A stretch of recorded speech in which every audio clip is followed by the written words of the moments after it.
मांसाहार खवय्यांसाठी गावरान कोंबडीसह टर्कीसारख्या पाळीव पक्ष्याचे अस्सल चवीचे मांस मिळणार आहे। सिंधुदुर्गातल्या कुडाळ तालुक्यातील पाड गावात राहणाऱ्या विलास घारे या तरुणाने नोकरी करता करता पक्षी पालनाचा नवा पर्याय शोधला आहे। प्रायोगिक तत्वावर व्यवसायाची उभारणी करताना विलास यांनी नवे पाऊल टाकले असून आर्थिक उत्पन्नाचा नवा स्रोत निर्माण केला आहे। सिंधुदुर्ग जिल्ह्यात पोल्ट्री व्यवसाय मोठ्या प्रमाणात असून यामध्ये गावठी म्हणजेच गावरान कोंबड्या अधिक असतात।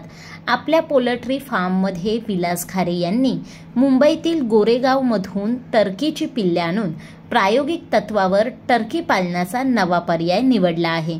या टर्कीच्या मांस विक्रीतून बऱ्यापैकी आर्थिक उत्पन्न मिळत असून आजच्या युवा पिढीसाठी विलास घारे यांनी व्यवसायाचे उत्तम उदाहरण ठेवले आहे।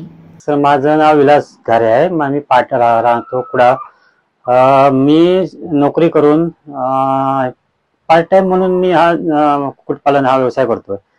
मग त्यातच मला 5 ते 6 जाती आहेत। त्याच्यात टर्की, बटेर, गिनी फाऊल, फायटर, कावेरी अशा गावरान, पिवळ गावरान अशा सगळ्या जाती आहेत।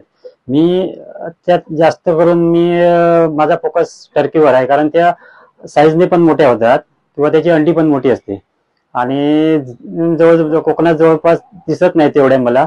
त्याच्या मांसासाठी आणि अंड्यासाठी म्हणून त्याचा उपयोग करायचा म्हणून मी ते पार्ट टाइम म्हणून ते चालू केलं। ते गोरेगावला आरे कॉलनीत नेऊन ही पिल्लं मागू शकतो।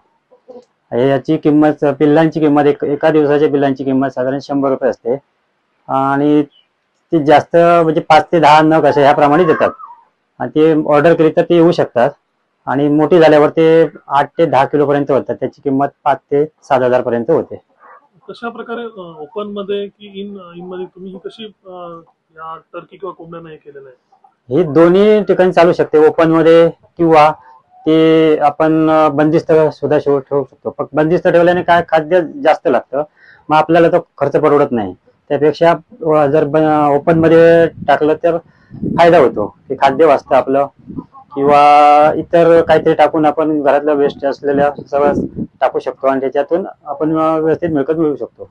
आजची तुम्ही नोकरी करता करता हा जोड व्यवसाय करा। आजची जी युवा पिढी आहे, युवक आहेत, ते केवळ नोकरीकडे धावतात, तुम्ही त्यांना काय शेवटचं सांगाल या व्यवसायाच्या मार्गामध्ये? याच्यातून जोडधंदा म्हणून हा करावा। ज्याच्याकडे धंदा नाही त्यांनी म्हणजे मूळ धंदा म्हणून केला तरी चालतो, त्याला काय हे नाही। मोठ्या प्रमाणात केला तरी त्याला काय लॉस होत नाही, कारण टर्की, गिनी फाऊल, बटेर ह्यांना काय रोग वगैरे येत नाही, म्हणजे त्यांना औषध वगैरे ह्याचा खर्च येत नाही। त्यामुळे किरकोळ खर्च आपला शेती करून हा व्यवसाय करू शकतो। त्यामुळे ह्या धंद्याकडे थोडासा लक्ष द्यावा।